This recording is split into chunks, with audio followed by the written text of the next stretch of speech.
बिस्मिल्लाहिर्रहमानिर्रहीम, अस्सलाम वालेकुम। मैं हूं मखदूम शहाबुद्दीन और आप देख रहे हैं पावर टॉक। नाज़रीन इकराम, ईरान और अमरीका के दरमियान डेडलॉक बरकरार है।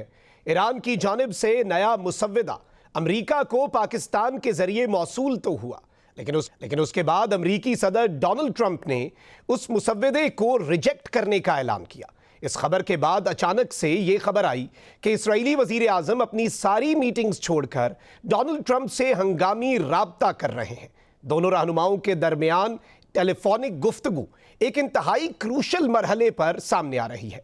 ऐन उसी मौके पर ईरान ने भी बयान दे दिया है कि ईरान के मुसव्विदे पर अमरीकी सदर का रद्द अमल मैटर ही नहीं करता। इस वक्त डेडलॉक है। इस वक्त यूं लग रहा है कि सूरत हाल जो है वो रुक चुकी है, मामला जो है वो फंस चुका है, लेकिन पाकिस्तान की बैक चैनल डिप्लोमेसी अभी भी जारी सारी है।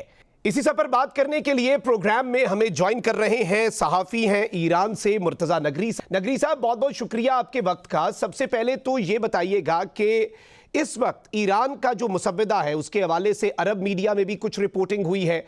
उस हवाले से वॉल स्ट्रीट जर्नल ने भी क्लेम किया और ईरान ये कह रहा है कि सारी पाबंदियां हटाएं, ब्लॉकेड हटा दें और जो न्यूक्लियर मामला है उसे हम बाद में डिस्कस कर लेंगे। How do you see this proposal जो ईरान का है? क्या अमरीका के लिए काबिल कबूल हो सकता है?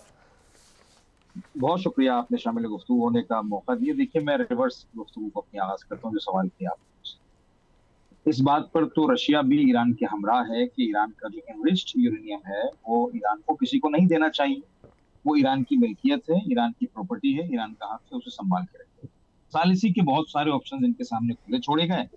इन्होंने किसी भी सालिसी को उस वक्त कबूल किया नहीं जब ये कहा गया था पिछली मीटिंग के अंदर जंग से पहले कि हम आप जो मुकर्रर सालिस है, मसलन रशिया या कोई और मुल्क जिसे मुकर्रर किया जाएगा, उसे हम ये एनरिच यूरेनियम पहुंचा देंगे, अपने एनरिचमेंट लेवल को भी कम कर देंगे। ये बात उस वक्त तो मानी नहीं गई और ईरान पर जंग मुसल्लत कर दी गई। इनका यह ख्याल था कि हम 3 दिन में सीरा सिस्टम को तहस नहस कर देंगे और अपनी मर्जी की रजीम जिस तरह से दूसरे ममालिक का करते हैं लाकर बिठा देंगे। आज मैं नेतन्याहू का बयान सुन रहा था। अब नेतन्याहू ये कह रहा है कि ट्रंप और मेरी ये गुफ्तगू हुई थी कि हम रजीम चेंज नहीं कर सकते, हम जंग भी करेंगे तो ईरान में हम निजाम तब्दील नहीं कर सकते हैं। देखिए, यहाँ तक तो मामला पहुंच गया ना शहाबुद्दीन साहब। बिल्कुल। अब इन्होंने खुद इकरार करना शुरू कर दिया है। जिनकी एजेंसीज कल तक ये रिपोर्ट कर रही थी कि इनका ख्याल ये था कि 3 दिन के अंदर अंदर ईरान के अंदर जो वहाँ निजाम है बकौल उनके जो रजीम वो चेंज हो जाएगी। अब नेतन्याहू कह रहे हैं कि मेरी और ट्रंप की जब इस जंग से पहले मीटिंग हुई तो हम इस नतीजे पर पहुंचे थे कि हम निजाम चेंज नहीं कर सकते हैं। बस बात यहाँ तक पहुंच गई। अब ये ईरान की बालादस्ती है। इसका मतलब ये है कि ईरान इस वक्त बालादस्ती की कैफियत में है और जो भी बालादस्ती की कैफियत में होगा ये कानून तबीयत है कि वो अपनी बातें मनवाएगा। तो ईरान भी ये कह रहा है कि यूरेनियम पर तो बहुत बाद में बात होगी, 2 ऑप्शन में बात होगी। पहले ये है कि हमारी जितने भी मुंजमद असासे हैं उन्हें रिहा किया जाए और इस ब्लॉकेट को जो आपने लगाया है उसे खत्म किया जाए। इन 2 बातों पर अमल करने के बाद तीसरा जो लेवल आएगा, थर्ड लेवल में हम यूरेनियम के ऊपर डिस्कस करेंगे कि हमको एनरिचमेंट लेवल कितना नीचे लाना चाहिए और फिर जो इनरिच्ड यूरेनियम है उसका हमें क्या करना चाहिए। और इसके बारे में मैं ईरानियन कई ऑफिशियल्स का बयान कई मरतबा कोट कर चुका हूँ। उन्होंने कहा कि भाई हम अपने वतन की 450 किलोग्राम खाक ईरान को अमेरिका को ले जाने की इजाजत नहीं देंगे। 450 किलोग्राम यूरेनियम तो बहुत दूर की बात है। तो ये एक ऐसा इशू है, मैं समझता हूं कि जिस पर अमेरिका को घुटने टिकाने पड़ेंगे और ये होगा। ये कोशिश कर रहे हैं कि जो ट्रंप का चाइना का विजिट है, शी जिनपिंग से जो मुलाकात है, उससे पहले पहले ईरान पर प्रेशर डाल के कोई ना कोई सिलसिला हासिल कर लिया जाए। जबकि मेरी इत्तलात के मुताबिक जो यहाँ इनके जो रिस्पॉन्सिबल्स हैं उनके हल्कों में बात चल रही है, ईरान ने 2 से 3 कार्ड ऐसे चाइना के हाथ में दिए हैं कि जिनको चाइना अमेरिका से मीटिंग में खोलेगा, अनफोल्ड करेगा। तो वहां पर अमेरिका के ऊपर प्रेशर बढ़ेगा और मुमकिन है कि ट्रंप साहब जो चाइना पे प्रेशर बढ़ाने की कोशिश कर रहे हैं कोई उल्टा प्रेशर अपने ऊपर लेके आ जाए, ये भी मुमकिन है। और एक इशारा इम्पॉर्टेंट नुक्ता नगरी साहब आपने रेज किया है। आपसे जो गुफ्तगू है उसे जारी रखते हैं। हमें प्रोग्राम में ज्वाइन कर रहे हैं तज्जियाकार हैं हसन खान साहब। हसन खान साहब, आपकी जानिब आऊँगा। इस वक्त जो डेडलॉक है उसे आप किस तरह से देख रहे हैं, स्पेशली इस सारे मामले में, क्योंकि यूं लग रहा है कि सिचुएशन रेटरिक भी जारी है लेकिन on the other hand discussions भी, बैक चैनल डिप्लोमेसी भी जारी है। और वही बात है कि वो जो अंग्रेजी में कहते हैं हु ब्लिंक्स फर्स्ट, तो आपको क्या लगता है कि who is going to blink first? बहुत शुक्रिया। देखिए, मेरे ख्याल में ये जो जैसे हम कह सकते हैं it's sort of strategic silence के पब्लिक स्पीकिंग भी हो रही है, लेकिन साथ साथ बिहाइंड द डोर जो है वो, क्योंकि ये जो डायलॉग प्रोसेस जब इनिशियली शुरू हुआ 10 मेरे ख्याल में 10 अप्रैल को जो शुरू हुआ था, तो मीडिया ग्लेयर बहुत ज़्यादा था। और आपको पता है कि दुनिया के जो जितने भी न्यूज़ रूम थे उसमें सारी मॉनिटरिंग हो रही थी, इस्लामाबाद की, अमेरिका की डेलीगेशन, ईरान की डेलीगेशन।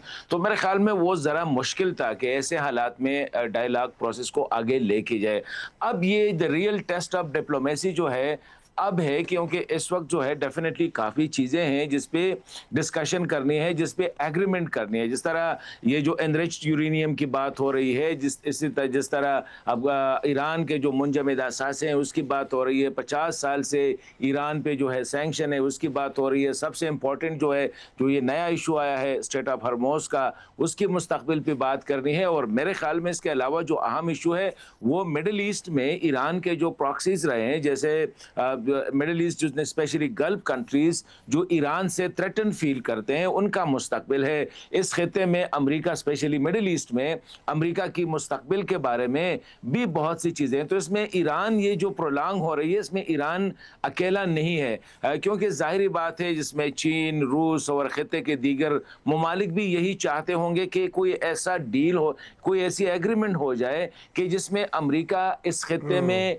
ना रहे, अगर रहे भी तो उसका इन्फ्लुएंस कम हो। तो बहुत सी चीज़ें हैं जिस पे डिस्कशन होनी है। और ये जो सिर्फ जहाँ से जब प्रेसिडेंट ट्रंप की तरफ से स्टेटमेंट आ जाता है, ईरानियों की तरफ से स्टेटमेंट आ जाते हैं, तो बहुत सी चीज़ें ऐसी होती है कि या तो मीडिया कंजम्पशन के लिए होती है या पॉपुलर कंजम्पशन। जिस तरह बैक जो मतलब है कि अवाम होते हैं, खा वो अमरीकी अवाम है, खा वो ईरानी अवाम है। क्योंकि देखिए शाह साहब, इसमें जो बुनियादी बात है, एक ऐसी एग्रीमेंट पे दोनों ने एग्री करना होता है कि हर कोई वापस जाके उसको मार्केट करे कि जीत हमारी है। क्योंकि कोई भी मुल्क, ना अमेरिका ये अफोर्ड कर सकता है, प्रेसिडेंट ट्रंप या उसके एडमिनिस्ट्रेशन ये अफोर्ड कर सकता है कि कोई ऐसी परसेप्शन और स्ट्रांग परसेप्शन हो जिससे ये अंदाजा हो कि ये जंग ईरान जीत गया है और अमेरिका हार गया है। तो ये उनके लिए मेरे ख्याल में ऐसी कोई परसेप्शन, अगर ऐसी एग्रीमेंट हो तो वो नाकाबिल कबूल होगी। इसी तरह ईरान के लिए भी, ईरान की जो एडमिनिस्ट्रेशन है, करंट एडमिनिस्ट्रेशन है, डेफिनेटली वो ये जो कभी good cop and bad cop की जो है कि आईआरजीसी जो कुछ हो जाता है तो जी आईआरजीसी ने क्या, आईआरजीसी कहते हैं हमें पता नहीं है, हम लोकेट कर रहे हैं। ये सारी चीज़ें इसलिए हो रही है कि इंगेज हुए हैं, वो भी कोई ऐसा डील उसकी तलाश में होंगे। और इसमें पाकिस्तान की जो इंटरलॉकेटरशिप है पाकिस्तान की, या मीडिएटरशिप है, ये बड़ा क्रूशल है। क्योंकि ऐसा एग्रीमेंट ईरानी क़यादत चाहेगी कि वो जाके अपने लोगों को कन्विंस करे कि एंड ऑफ द डे जीत हमारी हुई। क्योंकि वो 50 साल से सफ़र कर रहे हैं। ये जो जंग में जितना नुकसान हुआ है, उनका अरबों डॉलर का नुकसान हुआ है, अरबों डॉलर का इंफ्रास्ट्रक्चर जो है तबाह हुआ है। एक परसेप्शन जो खित्ते में आई है वो यही है कि ईरान जो है उसने बड़ा तगड़ा मुकाबला किया है और अमेरिका को जो है मतलब शिकस्त दी है। ये एक परसेप्शन तो ऑलरेडी है। अभी अगर ईरान टेबल पे कोई ऐसा एग्रीमेंट कर देता है जिससे ये परसेप्शन भी डाइल्यूट हो जाती है और वापस अवाम में ये परसेप्शन जो है जड़ें पकड़ लेती है कि जी हम मैदानी जंग में हम जीत रहे थे लेकिन टेबल पे जाके हम हार गए। तो मेरे ख्याल में वो पाकिस्तान के लिए भी बहुत ज़्यादा, स्पेशली ईरानी अवाम के जहन में पाकिस्तान के लिए जो है एक अच्छा तासुर नहीं होगा। और वो यही समझेंगे कि शायद Pakistan was engaging Iran on behalf of the American, और वो अमेरिका की मफाद की ख्याल कर रहा था। तो इसीलिए बहुत सी ऐसी चीज़ें हैं जो बिहाइंड द डोर हो रही है, सीरियस डिस्कशन हो रही है, कम्युनिकेशन हो रही है। ईरान वाले नोट शेयर कर रहे हैं पाकिस्तान के साथ, पाकिस्तान वाले अमेरिका के साथ। और ये भी है कि कुछ टेक्निकल टीम जो है वो ऑलरेडी इस पे इंगेज है, वो इस्लामाबाद में है, तेहरान में है या किसी दूसरे मुल्क में है, लेकिन उनकी हो। तो यही वजह है कि ये थोड़ा सा टाइम लेगी। और ये जो पब्लिक स्टेटमेंट आ जाती है मेरे ख्याल में ज़्यादातर इसलिए होती है कि लोग भूल न जाए कि ईरान, अमेरिका जो है ईरान पे हमला किया था और ईरान को जो है काफ़ी टच किया है, या ईरानी जो है ये समझ लेंगे कि जी हम तो बस खामोश हो गए। ठीक हो गया हसन खान साहब, आपका पॉइंट आ गया। नगरी साहब, मैं आपकी जानिब आऊँगा। जिस तरह से भी हसन खान साहब भी कह रहे थे कि बड़ी एक मुश्किल सी सूरत हाल है, and obviously for Pakistan as well, क्योंकि एक बैलेंस रखना बड़ा मुश्किल से पाकिस्तान नेविगेट कर रहा है। और शायद यही पाकिस्तान का इस मामले में मोहतात रहना पाकिस्तान को मीडिएशन के रोल में भी रखे हुए है कि दोनों साइड्स के लिए काबिल कबूल इस वक्त पाकिस्तान के अलावा आई डोंट सी कि कोई और मुल्क होगा। लेकिन इस सब में अब ऐसा एक मुसव्वदा जिस पर दोनों इत्तफाक कर लें, जो दोनों के लिए, देखें जंग बंदी या मुआहदा तो तभी होता है कि अगर दोनों जो हैं वो इत्तफाक करें उस पर। तो ऐसा मुआहदा किस तरह का हो सकता है? ईरान क्या कंसेशंस दे सकता है कि यूएस भी जाके कहे कि भाई हम जीत गए, ईरान भी, क्योंकि मुआहदा या अमन मुआहदा तो तभी होता है या तो फिर मिलिटरली कोई एक साइड दूसरे के ऊपर अपनी बर्तरी साबित कर ले, वो अलग चीज़ है, उसमें दुनिया तबाह हो जाएगी। तो आपको क्या लगता है कि विन विन सिचुएशन अगर उसकी तरफ बढ़ते हैं तो उस मुसव्वदे के, उस मुआहदे के खद्दो-खाल? देखिए, पहली बात तो मुझे कहने दीजिएगा, पाकिस्तान के हवाले से ईरानी ऑफिशियल्स का ये खुला स्टेटमेंट है कि हम पाकिस्तान के ऊपर यकीन करते हैं। मीडिएशन के लिए तुर्की भी था, मिस्र भी था, दीगर ममालिक भी थे, लेकिन हमने पाकिस्तान को इसलिए इंतखाब किया क्योंकि पाकिस्तान पर हमारा ट्रस्ट है, नंबर 1, और दूसरा, पाकिस्तान के अमेरिका के साथ ताल्लुकात बेहतर हैं दीगर तमाम ममालिक की निस्बत, यानी लेवल उनके ताल्लुकात का बेहतर है। तो ये एक वजह है कि ईरानी भी ट्रस्ट करते हैं और अमेरिकन के साथ भी हमारे ताल्लुकात अच्छे रहे हैं। तो खुद ईरानियों का ट्रस्ट करना इस बात की अलामत है कि पाकिस्तान खित्ते के अंदर एक न्यूट्रल किरदार अदा करने वाला मुल्क है। और पाकिस्तान की नो डाउट ये जो सालिसी की कोशिशें हैं, ये अज़रूज़ अव्वल बहुत अच्छी रही है। कोई पहली बार तो नहीं है। अमेरिका और चीन के मामला भी कई दफा जो टेंशन हुई उनको रिड्यूस करवाया पाकिस्तान ने। तो इस हवाले से तो पाकिस्तान का किरदार बहुत अच्छा है। अब रह गई बात है किन चीजों पर, देखें इस वक्त दो चीजें मेन इशू हैं। नेतन्याहू लगा हुआ है कि ईरान का जो इनरिच्ड यूरेनियम है उसे किसी तरह से निकाला जाए और जो इनका इनरिचमेंट लेवल है उसे जीरो किया जाए। जबकि अमेरिका की इस वक्त दुनिया में एनर्जी क्राइसिस की वजह से खुद अमेरिका के अंदर जो बिगड़ती हुई सूरत हाल है, अब मुझे ये जुमला कहने दीजिएगा कि अमेरिका भी अब दुनिया के थर्ड वर्ल्ड कंट्रीज में शामिल होने वाला है। सोशल सिक्योरिटी सिस्टम उनका मुकम्मल डैमेज हो गया, एजुकेशन से लेकर हेल्थ और जो इनके जो रिफा के सिस्टम्स थे वो सारे डैमेज हो चुके हैं। महंगाई रोज बरोज बढ़ रही है, अमेरिका नवाम चीख रही है। तो और दुनिया के अंदर जो क्राइसिस पैदा हो गया इनकी सरकत की वजह से, दुनिया भी अमेरिका को फोर्स कर रही है कि भाई जल्द से जल्द इस मसले का कोई हल निकालें। तो अमेरिका लगा हुआ है स्ट्रेट ऑफ हॉर्मुज़ खुलवाने के लिए, और उसमें 2-3 ट्राइयां इन्होंने की भी, आपने देखा जो है वो बहरी बेड़े बेचकर और इस तरह हमले करके कुछ, लेकिन कुछ हासिल नहीं हुआ। तो मेरा अपना ख्याल ये है कि हो सकता है एनरिचमेंट लेवल को ईरान कम करे, और मुमकिन है कि ये जो एनरिच्ड यूरेनियम है, मुमकिन है ये भी पॉसिबल है कि किसी और मुल्क तक पहुंचा दिया जाए जिस पर ईरान और अमेरिका दोनों यकीन रखते हों।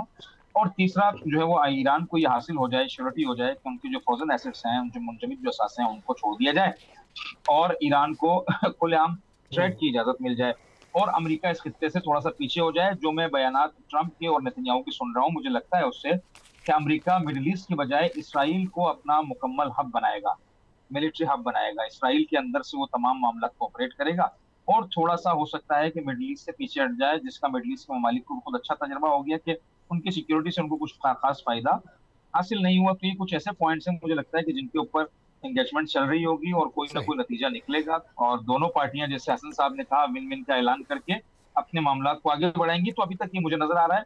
और फिर जो अनफोल्ड होने वाला चाइना को दिया गया 1 या 2 पत्ते हैं, कार्ड्स हैं ईरान की तरफ से, वो क्या है फिर वो मुलाकात के बाद ही पता चलेगा। बिल्कुल, ये इम्पॉर्टेंट नुक्ता है क्योंकि इस वक्त सबकी नज़रें जो हैं वो उस समिट पर हैं जो कि ट्रंप शी समिट है।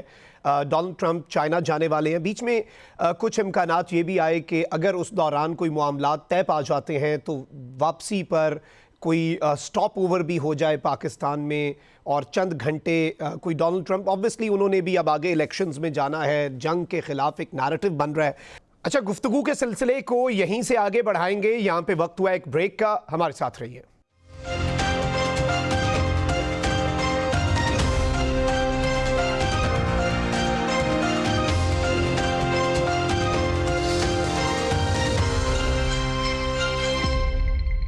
Welcome back after the break. Murtaza Nagri साहब और हसन खान साहब हमारे साथ मौजूद हैं। गुफ्तगू के सिलसिले को आगे बढ़ाते हैं। हसन खान साहब, आप कितनी अहमियत की निगाह से देख रहे हैं ट्रंप शी समिट को, इनकी मुलाकातों को, और इसमें चाहे अनाउंस हो या ना हो but Iran he agenda number 1 होगा, ये तो एक रियलिटी है। चाहे वो जो एक टेक्स्ट बुक एलामिया होता है उसमें थोड़ी सी इसे जगह दी जाए लेकिन ज़्यादा वक्त इसी पे लगेगा, तो इसमें से क्या कुछ निकल सकता है? देखिए, मेरे ख्याल में इसमें तो कोई शक नहीं कि प्रेसिडेंट शी और प्रेसिडेंट ट्रंप की जो मुलाकात है ये इस पे पूरी दुनिया की नज़रें होंगी, क्योंकि दो इस वक्त जो रियल सुपर पावर है वो दो है। इकोनॉमिकली अगर देखें तो चीन, और फिर चीन की जो आउटरीच है, उसकी जो एक्सटेंशन है टू द वर्ल्ड, जिस तरह वो एशिया, अफ्रीका और अब यूरोप में जो एक्सटेंशन कर रहे हैं, डेफिनेटली वो बहुत इंपॉर्टेंट है। फिर ये है कि इस वक्त इस खित्ते में नहीं बल्कि पूरी दुनिया में जिस कॉन्फ्लिक्ट को लोग देख रहे हैं, स्टडी कर रहे हैं, हर वक्त उसको मतलब मॉनिटर कर रहे हैं, वो Iran America sorry Israel Iran America की जो कॉन्फ्लिक्ट है मिडिल ईस्ट और स्पेशली स्टेट ऑफ हॉर्मोज। क्योंकि इस जंग ने, ये unlike the other war, unlike the other conflict, अगर आप देखें इसने मतलब है कि साउथ कोरिया से लेके अगर हम इसी इक्वेटर के साथ जाए तो ब्राज़ील और मतलब है कि अर्जेंटीना तक जो है हर एक बंदे को, हर एक घर को जो है अफेक्ट किया है। यूरोप को, अफ्रीका को, मतलब है कि Asia, East Asia, West Asia, साथ ही जो है America, South America, North America, हर एक को। तो यही वजह है कि सबकी नज़रें यहाँ पे है और एक्सपेक्टेशन भी यही है। पहले तो मेरे ख्याल में प्रेसिडेंट ट्रंप की कोशिश थी कि चाइना जाने से पहले जो है कुछ ना कुछ जो है स्पेशली स्टेट ऑफ हॉर्मोज के हवाले से कुछ डेवलपमेंट हो, कुछ एक मतलब कि एक ऐसा एक एग्रीमेंट जिसको जो है कि जिस पे दोनों मैक्सिमम पॉइंट्स पे एग्री कर सके, लेकिन वो ना हो सका क्योंकि आपको पता है ईरानियों की जो डिप्लोमेसी है वो ज़रा जो है वो वो तका देने वाली होती है। उसमें बहुत सी चीज़ें ऐसी होती है कि वो प्रोलॉन्ग करते हैं, स्ट्रेच करते हैं, और ये एक तरीका भी होता है कि आप अपोनेंट को अगर डिसार्म करना है, अपोनेंट को जो है उससे कुछ चीज़ें आपने ज़्यादा मैक्सिमम एक्सट्रैक्शन करनी है तो आप जो है उसको लंबा कर देते हैं। तो ईरानियों की एक हिस्टोरिकल उनकी ये एक पॉलिसी रही है। तो डेफिनेटली इसमें जो पॉइंट होगा, मैं समझता हूँ दीगर इश्यूज उसमें होंगे, लेकिन उसमें जो बड़ा मसला होगा वो स्टेट ऑफ हॉर्मोज और ईरान और अमेरिका जो है ये कॉन्फ्लिक्ट होगा। और जाहिर बात है, देखिए चाइनीज, ये जो मैं समझता हूँ ये जो पाकिस्तान की जो एक्सटेंशन है toward the gulf and the middle east, इसके पीछे भी जाहिर बात है चाइनीज़ भी चाहेंगे कि पाकिस्तान जो है वो इस तरह सऊदी अरब में बहस हो गया, इस तरह अगर कतर में, और इस तरह अगर बहरीन में या दीगर मुल्कों में अगर पाकिस्तान, तो ये चाइना के लिए जो है एक बहुत बड़ी विंडो, जो चाइनीज़ जो जितना मैं समझता हूँ और मैंने जो चाइनीज़ को मतलब एक अंडरस्टैंड करने की कोशिश की है वो यही है कि वो भी यही चाह रहे हैं कि अमेरिका अगर मिडिल ईस्ट को जो है उससे निकल रहा है, जो कि सारे चाह रहे हैं कि अमेरिका निकल जाए, तो उसको रिप्लेस अगर पाकिस्तान ने किया तो मेरे ख्याल में ये भी चाइनीज़ जो है यही चाहेंगे और उनकी कोशिश होगी कि पाकिस्तान को जितना मैक्सिमम सपोर्ट दे सकते हैं इसी हवाले से तो वो करें। तो डेफिनेटली इसमें ये हो सकता है और मेरे ख्याल में उम्मीद है कि ये जो समिट है दोनों की, और क्योंकि उसके बाद आपको जिस तरह आपने बता भी दिया कि प्राइम मिनिस्टर शहबाज शरीफ भी जाएंगे, तो मतलब ये है कि आपको पता है कि पाकिस्तान की पॉलिटिकल लीडरशिप या मिलिट्री लीडरशिप इसी हवाले से जितनी भी इंगेजमेंट्स या जितनी भी डेवलपमेंट होती है तो वो चाइनीज़ के साथ डायरेक्ट जो है वो डिस्कस करते हैं। प्राइम मिनिस्टर की विजिट या इससे पहले डिप्टी प्राइम मिनिस्टर की विजिट रही, या इससे पहले जो है फील्ड मार्शल की विजिट रही, प्रेसिडेंट की विजिट रही, तो बहुत सी ऐसी चीज़ें हैं कि पाकिस्तान, चीन और ये जो ट्रायंगल है अमेरिका, चीन, पाकिस्तान, डेफिनेटली ये काफ़ी चीज़ों पे जो है वो एक दूसरे के साथ लग ऐसा रहा है कि नोट शेयरिंग करते हैं और एक कंसेंसस की तरफ कोशिश होगी कि चाइना का भी जो पोजीशन है एडजस्ट हो। मैंने कहा पाकिस्तान के लिए चैलेंज यही है कि पाकिस्तान के लिए सबसे बड़ा चैलेंज है कि अमेरिका भी पाकिस्तान पे ट्रस्ट कर रहा है और ईरान भी पाकिस्तान पे ट्रस्ट कर रहा है। अब पाकिस्तान की कोशिश यही होगी, ये होगी कि कोशिश कि दोनों की ट्रस्ट को जो है वो डैमेज ना हो जाए। ये ना हो कि अमेरिका में ये परसेप्शन हो कि शायद पाकिस्तान ने ईरान के लिए जो है ज़्यादा वो किया, मतलब ये है कि कोशिश की कि ज़्यादा उनकी पॉइंट्स को एडजस्ट किया, या ईरानियों को कोई जो है कहे कि जी पाकिस्तान ने ये ईरान को जो टेबल पे जो नुकसान हुआ है ये पाकिस्तान। तो यही वजह है कि पाकिस्तान इस वक्त, यही वजह है कि बड़ा कैलकुलेटेड चाह रहा है, फ्रेंड्स को भी कॉन्फिडेंस में ले रहा है, नथिंग इज वो किसी चीज़ को सीक्रेट नहीं रख रहा है, अमेरिका के साथ कोला डोला माहौल में डिस्कस कर रहे हैं, ईरानियों के साथ शेयरिंग हो रही है, चाइनीज़ को ऑन बोर्ड लिया है, सऊदीज़ के साथ जो है बिल्कुल इन टच है। इसी तरह दीगर जो मतलब ये है कि तुर्किया वगैरह, मिस्र वगैरह, ऐसा ना हो कि कोई एक ही स्टेट एक ही रियासत जो कि वाइबल, मतलब एक मिडिल ईस्ट में मिस्र की एक अहमियत है, तुर्की की भी इस वेस्ट एशिया में अहमियत है, चाइनीज़ की अहमियत है। तो पाकिस्तान सबके साथ नोट शेयर करता है, इंगेज करता है, मतलब ये है कि कॉन्फिडेंस में लेता है कि कोई किसी को ये तासुर ना हो कि वो लेफ्ट आउट हुआ है या उसके साथ जो है किसी हवाले से, तो ताकि एक ऐसी सिचुएशन हो कि सब जो है पाकिस्तान की जो पॉइंट होगी या पाकिस्तान जिस एग्रीमेंट पे दोनों के साथ जो अगर उनको वो करे तो बाकियों को भी वो काबिल कबूल हो। तो मैं समझता हूँ कि कीपिंग उसी कंटेक्स्ट में ये जो समिट है इस खिते के हवाले से बहुत अहम है जी। ठीक हो गया। नगरी साहब, क्लोजिंग रिमार्क्स आपसे लूँगा इसी सारे मुद्दे के ऊपर, क्योंकि हमने बड़ा ब्रीफली इसे डिस्कस भी कर लिया, इवन जो पॉसिबिलिटीज़ बन सकती हैं रियलिस्टिक अप्रोच की तरफ भी हम बढ़ गए। लेकिन एक और सिनेरियो है जिस पे बात करना ज़रूरी है, पोस्ट वॉर मिडल ईस्ट। ये मिडल ईस्ट ऑर्डर किस तरह से तब्दील होता आप देख रहे हैं। सऊदीया तो पहले ही यूएस की सिक्योरिटी गारंटीज़ को नाकाफ़ी समझते हुए पाकिस्तान के साथ एसएमडीए कर चुका है, कतर भी करना चाहता है। तो आपको लगता है कि अब अरब्स को भी ये रियलाइज़ हो चुका है कि अमेरिका की सिक्योरिटी गारंटीज़ नाकाफ़ी हैं, बल्कि अमेरिका के अड्डे एसेट नहीं हैं, बल्कि वो तो लाइबिलिटी बन चुके हुए हैं उनके लिए? देखिए, मैं अपने सोशल मीडिया प्लेटफॉर्म से मैंने एक जुमला लिखा था तकरीबन 3 हफ्ते पहले, 4 हफ्ते पहले, और लोगों के उस पर अजीब-ओ-गरीब कमेंट्स थे और वो बात अब खुल के सामने आ गई। 2 हिस्सों में मिडल ईस्ट तक़सीम हो जाएगा। एक हिस्सा ईरान, सऊदी अरब, पाकिस्तान, कतर और ये इस सिलसिले की तरफ आएगा और एक ये मजबूत एक बेल्ट बनेगा। और एक हिस्सा इसराइल के हाथ में जाएगा, ये याद रखिएगा, अमेरिका और इसराइल के हाथ में मुकम्मल तौर पर। यानी इसमें कोई इबाहम नहीं होगा, आप ये कह सकें कि इनके ताल्लुकात नहीं हैं या ये फलां है या मुस्लिम ममालिक, और इस तरह के इबाहमात खत्म हो जाएंगे। क्लियर तौर पर मिडल ईस्ट में डिवीजन हो जाएगी, मिडल ईस्ट 2 हिस्सों में तकसीम हो जाएगा। और ये तकसीम अपनी जगह, चूंकि वो उनकी अपनी मर्जी से हो रहा है और उनके अपने मामला शामिल हैं, लेकिन मैं मिडल ईस्ट का मुस्तकबिल अमेरिका के बगैर बहुत अच्छा इसलिए देखता हूं कि अगर ईरान पर से सैंक्शंस हट जाती हैं और पाकिस्तान, ईरान और सऊदी अरब ये इनके कतर के अच्छे ताल्लुकात हो जाते हैं, तो पाकिस्तान के अंदर न सिर्फ सरमाया आएगा बल्कि एनर्जी क्राइसिस का भी बहुत हद तक सद्दबाब होगा और खुद पाकिस्तान के हालात भी बेहतर से बेहतर हो जाएंगे।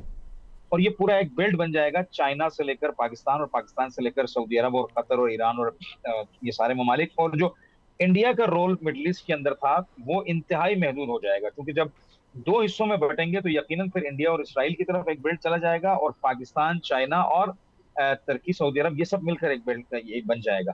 तो इसमें पाकिस्तान का रोल भी बहुत मुस्बत हो जाएगा, इंडिया का रोल महदूद हो जाएगा। और आने वाले मुस्तकबिल करीब में मैं ये आपको ये प्रेडिक्शन कर सकता हूं कि मुस्तकबिल करीब में, अभी जो पाकिस्तान में आप थोड़ा सा क्राइसिस देख रहे हैं, इंशाल्लाह 2-4 महीने बाद ये क्राइसिस लोगों के लिए एक शिरीनी की सूरत में, जो पाकिस्तान ने मेहनत की है, सालिसी में जो किरदार अदा किया है और ये हालात बेहतर हुए, तो यही जहमत पाकिस्तान के लिए ये सब्र के मीठे फल की तरह हो जाएगा और बेहतरीन जो है वो पाकिस्तान में न सिर्फ रोजगार निकलेगा बल्कि जो एनर्जी क्राइसिस है इस पर भी बहुत जल्द काबू पा लिया जाए। ठीक है, आपका पॉइंट आ गया। हसन खान साहब, इख्तिताम पे एक और बड़ा अहम नुक्ता है, उसकी बात करना आई गेस बहुत ज़्यादा ज़रूरी है।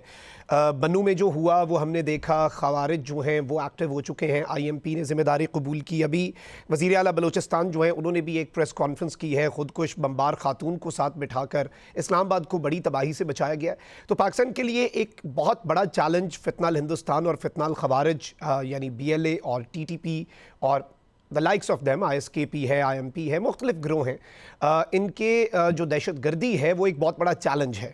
आपको क्या लगता है कि एंड पे आपसे ये रिमार्क्स लेना ज़रूरी है कि पाकिस्तान की पॉलिसी क्या होनी चाहिए और इस चीज़ से अब कैसे नबर्द आज़मा हुआ जाए?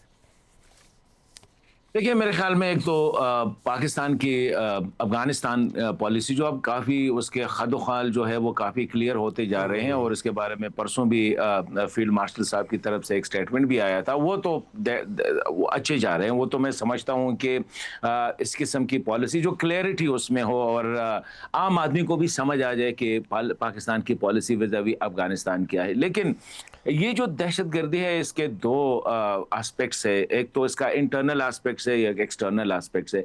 इंटरनल एस्पेक्ट्स पे जो है हमारी फोकस ज़्यादा है। अनफॉर्चुनेटली मीन्स का जो इंटरनल एस्पेक्ट्स है उसको जो है देखिए अभी तक मेरे ख्याल में हमने ये नहीं इस पे हमने गौर नहीं किया है कि वाई बनू जो है सबसे ज़्यादा टारगेट हो रहा है। और ये गुज़िश्ता तकरीबन 1 साल से हम देख रहे हैं कि मुसलसल बनू में पुलिस पे हमले हो रहे हैं, पुलिस चेक पोस्ट पे हमले हो रहे हैं। वहाँ पे आपको पता है कि एक दफ़ा पुलिस ने बहुत ज़्यादा एहतजाज भी किया था और बहुत बड़ा एहतजाज किया था। इससे मेरे ख्याल में 1 साल इसका तकरीबन हो गया है। तो ये हमने गौर नहीं किया। और अगर हम एक दफ़ा ये एस्पेक्ट जो है मतलब इसको अंडरस्टैंड करें कि वाई बनू, इसका मतलब ये है कि यस अफगानिस्तान में है इसकी जड़ें, लेकिन थोड़ा सा हमने अपनी चारदीवारी के अंदर भी देखना होगा कि चारदीवारी के अंदर हम कितने सीरियस है, कितने संजीदा है कि पेशावर, इस्लामाबाद, रावलपिंडी तीनों इस पे एक कॉन्फ्रेंस करे कि पहले जी बनू के साथ करे क्या। तो मैं समझता हूँ कि इसमें कुछ बाहर से मसाइल है, लेकिन जिस तरह हम इसको एड्रेस कर रहे हैं तो मैं समझता हूं कि इस किस्म के वाक़यात स्पेशली बनू में हमें जो है इसको आप वो नहीं खारिज जो कहते हैं वो नहीं समझते कि नहीं होंगे। तब तक अगर हमने जिस तरह हमने एक्सटर्नल साइड पे इसका जो फोकस किया है मिलिट्री लीडरशिप ने, इतना ही अगर हमारी पॉलिटिकल और मिलिट्री लीडरशिप उसका 50% भी मैं समझता हूँ इंटरनल साइड पे फोकस करे तो ये मसला हल हो सकता है। वरना ये हम सारी फोकस हमारे एक्सटर्नल रहेगी, इंटरनली हम ब्लीड करते रहेंगे। और इंटरनल में भी आई गेस हमें पुलिस को इक्विप करना, गवर्नेंस के गैप्स और इन तमाम तर चीज़ों पर, और civil military coordination specifically 18th amendment के बाद तो अब सारा मामला प्रोविंस के पास है। तो ये एक बड़ा इंपॉर्टेंट नुक्ता है हसन खान साहब जो आपने रेज किया। आप दोनों मेहमानों का बहुत बहुत शुक्रिया। नाज़रीन इकराम, यहाँ पे वक्त हुआ एक ब्रेक का। ब्रेक के बाद गुफ्तगू वर्ल्ड इकॉनमी की, पाकिस्तान की इकॉनमी की और इस जंग के जो मईशत पर असरात हैं उनसे नबर्द आज़मा पाकिस्तान ने कैसे होना है। लेकिन उससे पहले एक शॉर्ट ब्रेक।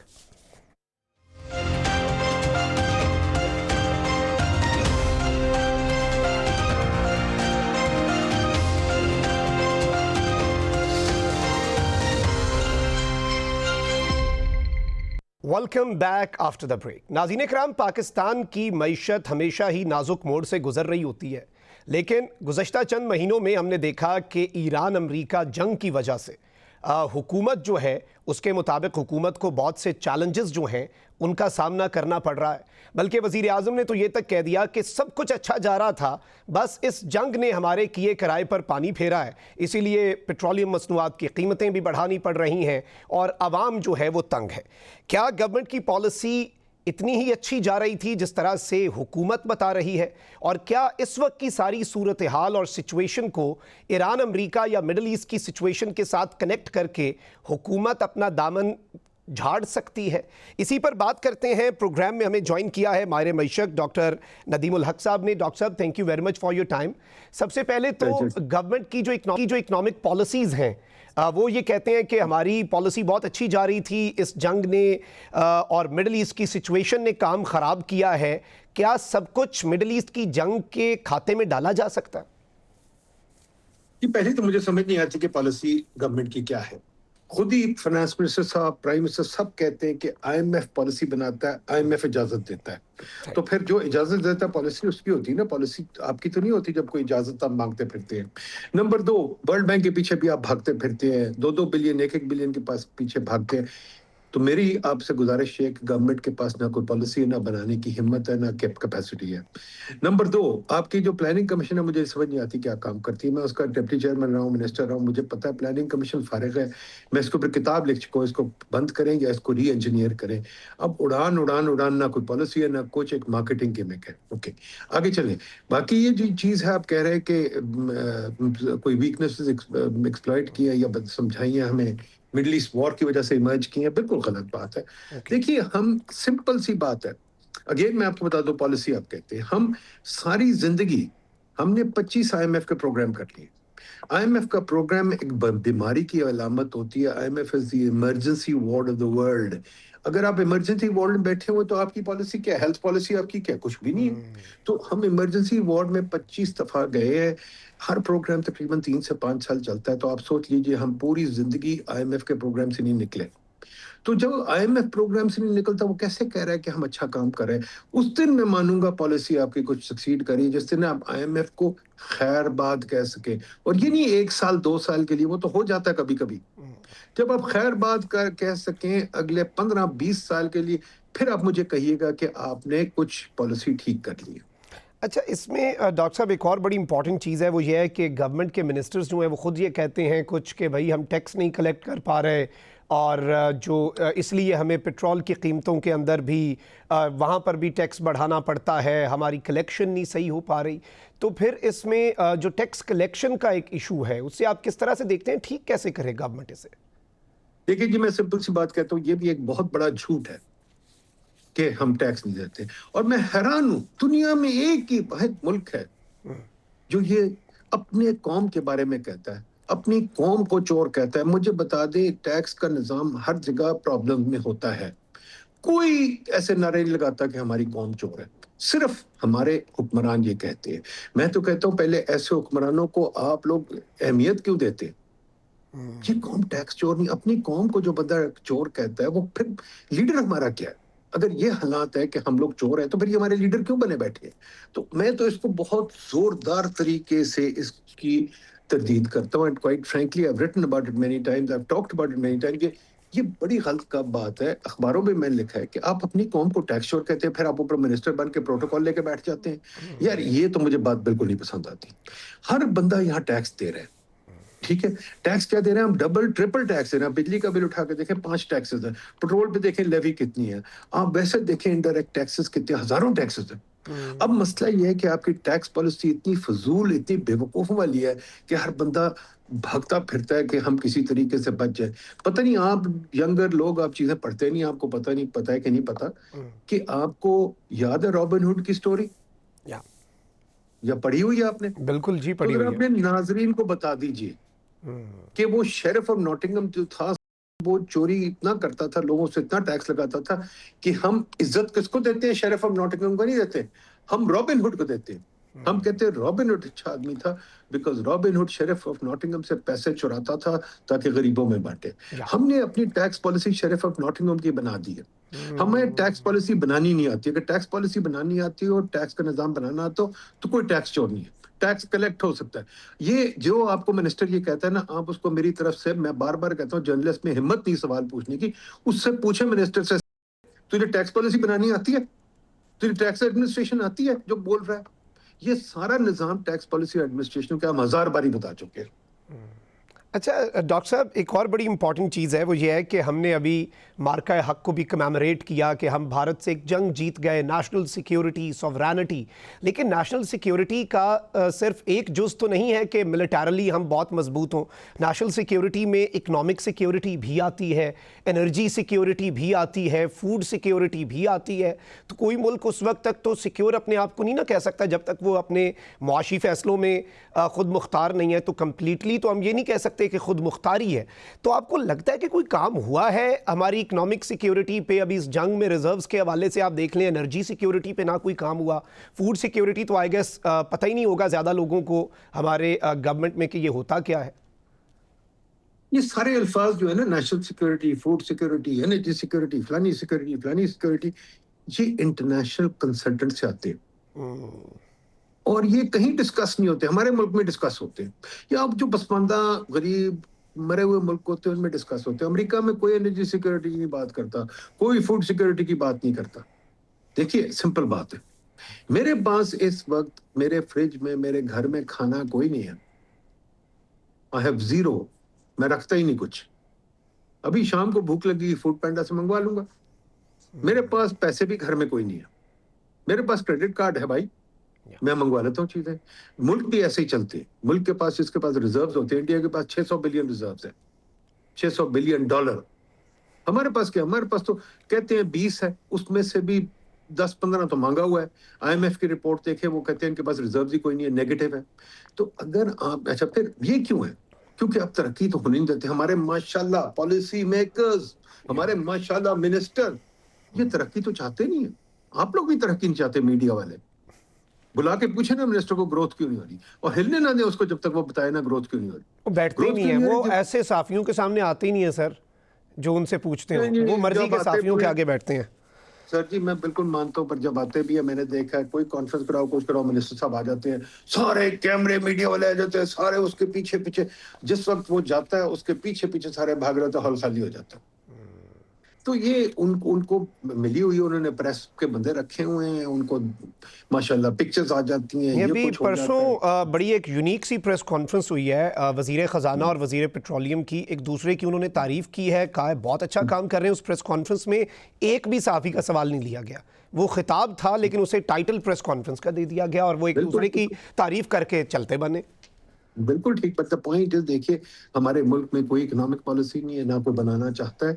हम पॉलिसी जब बनाते हैं क्या करते हैं, वर्ल्ड बैंक ने कुछ बनाया, साइन कर दिया, कंसल्टेंट। आपका वाहिद मुल्क है जहां के प्राइम मिनिस्टर ने कहा home grown plan Stefan Dercon Oxford से आके बनाएगा। भाई होम ग्रोन प्लान आपका, और आपका वाहिद मुल्क है जहां प्राइम मिनिस्टर साहब उसको लेके कमरे में जाते हैं, उसको आओ भगत के लिए रिसीव करते हैं। जब ये चीफ मिनिस्टर थे पंजाब में, तो वो मैकेंजी का बंदा था, तो उसको हेड ऑफ द टेबल बिठाया जाता था। मैं क्या कहूँ, मैं आईएमएफ में रहा हूँ 30 साल, मैंने दुनिया में कई मुल्कों में काम किया, मैंने कभी यहाँ नहीं ऐसा नहीं देखा जैसा यहाँ होता है। हम कंसल्टेंट को, गोरे को हम खुदा समझते हैं, अपने बंदों को हम जीते मारते हैं, सीखने को कुछ हम तैयार नहीं है। इकोनॉमिक पॉलिसी हम ना बनाना चाहते हैं, ना बना सकते हैं, हमें आती भी नहीं। और ये जो मिनिस्ट्री है, ये पता नहीं क्या करती हैं, मतलब सवाए काम में रंग में भंग डालने के, काम में रुकावटें डालने का। और कुछ मैं तो कहता हूँ गवर्नमेंट को फारिग करें, मिनिस्टरों को कहीं घर जाएं, हम खुद ही संभाल लेंगे, सीधी गल। वैसे हालात तो इसी तरह के अवाम के भी हुए पड़े हैं और जो आप बात कर रहे हैं ये टेक्निकली देखा जाए तो ये अवाम के जज्बात की तर्जुमानी भी है, क्योंकि the people are actually very frustrated. अब वो ये नहीं जी, सुन रहे। मैं आपसे एग्री नहीं करता। ये जो कौम है, याद रहे, इस कौम में जज्बा कोई नहीं है, इस कौम ने कभी रिबेल नहीं किया, इस कौम ने कभी नहीं अपना हक मांगा। ये हजारों सालों से हम ऐसे ही बैठे हुए हैं, जो इन्वेडर आता है उसके नीचे लग जाते हैं, हमें कोई नहीं। इन हुक्मरानों को पता है कि ये कौम ऐसी रहेगी, जो मर्जी करें कोई फर्क नहीं पड़ता। सही सही हो गया जी। डॉक्टर साहब इख्तिताम पे सिर्फ एक छोटा सा कमेंट इस पे भी लूँगा कि कहा जा रहा है कि आलमी मईशत पे बहुत बड़ा असर पड़ना है, कोई 2008 जैसा आलमी बहरान, क्या इसकी कोई एक्सपेक्टेशन है या सिर्फ डराया जा रहा है? देखिए जी, बहुत सारी बातें हो रही है और बड़ी देर से हो रही हैं। बड़े मुफक्करों के नाम मैं ले सकता हूँ जिन्होंने इस पे बहुत कमेंट्री की है और बहुत वो है। पर जैसे कि वो मेरा उस्ताद कहता था मिल्टन फ्रीडमैन की, यार अगर तुम्हारी सब पेशीनगोई सीधी हो जाती तो तुम बिलियनर होते।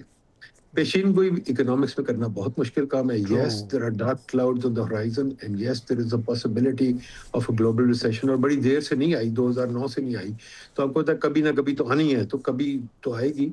और ये जो ट्रंप ने किया काम, yes global issues are compounding and yes इस वक्त ये भी है कि इंटरनेशनल रिलेशन में भी इतनी कमजोरी है कि कोई पता नहीं दूसरे की मदद भी हम कैसे करेंगे।